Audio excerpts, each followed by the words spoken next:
السلام علیکم ورحمت الله وبرکاتو ګرونه خواږه قدرمنې کاتونکي زه د یوې نوې ویډیو سره یو بیا تاسو په خدمت شي حاضر یم قدرمنې کاتونکي نن میشتو سه MKV یا مووی یا داسې یو فایل فارمیټ شه د ویډیو چې کوم فارمیټ وي چې هغه میشتو سه کله کله موبایل یا کمپیوټر نه سپورټ کوي نه کولاویږي داسې ویډیو کلیپ وي چې هغه نه غږوي نو هغه MKV یا بل داسې چې کوم فارمیټ ته هغه میشتو سه mp4 ته کنورټ کوي چې میشتو کله دا کنورټ کوي نو هغه پورا میشتو سه کله کله سافټویر ورته غوړي سافټویر نه بغیر میشتو سه نشي بدلولای مطلب د کنورټر نه بغیر میشتو سه نشي کنورټ کولای mp4 ته نو دغه پورا متستایو داسې طریقه وړي چې هغه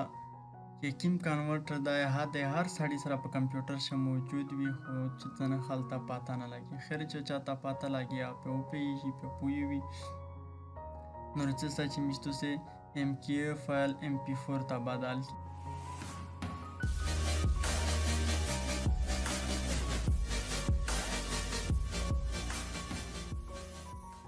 نو قدرمنه کاتونکي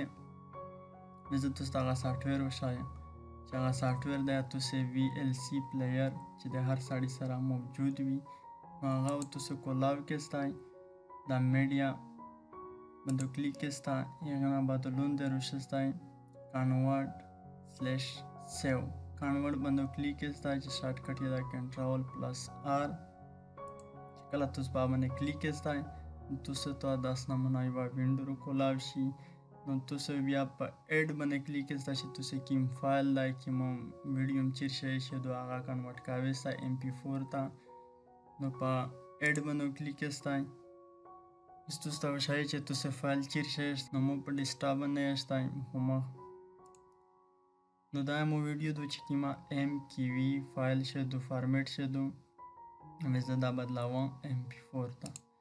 تاسو په دا باندې کلیک کړئ دا اوپن کړئ کله تاسو اوپن کړئ هغه نه بعد تاسو کنورټ باندې کلیک کړئ چې تاسو کله کنورټ باندې کلیک کړئ د لیکلي دی ویډیو فار YouTube HD نو اوس تاسو فارمیټ خوښ کې سچ کوم فارمیټ ته کنورټ کوي نو زه دلته فارمیټ کوم چې هغه په mp4 شوی زه فارمیټ کوم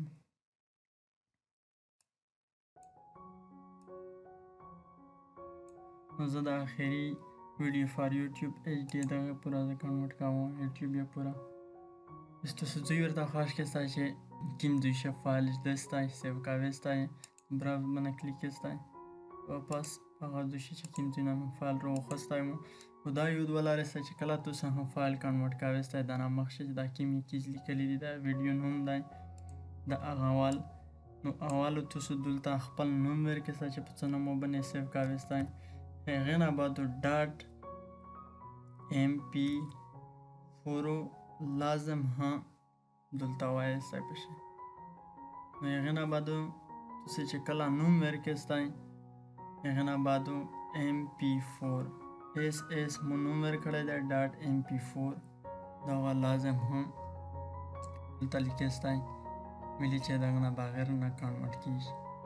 نو زه سیو باندې کلیک کوم یغه نه بعد زه سٹارټ باندې نو دا نه ټیم راوند شو دا کنورټ کیږي دا راوند مو کلیپ د سپړی څنګه نه کلیپ نه کړایم او سپتریم ست چې میشتو سه فایل وکړي چې mp4 ته کنورټ شوی دی کنه نو دا و د مو اول فایل چې کوم MKV شو او دا شویس mp4 دا تاسو یو وکړئ زیپ لیکوم دا د لیشن راوند نو دا د سوړی کنه ونه ویډیو کا خوشا شوی وي څه غلطي وي بشه نن د کامنټ شلیکای شته چینل هم سبسکرایب کړئ او شکریہ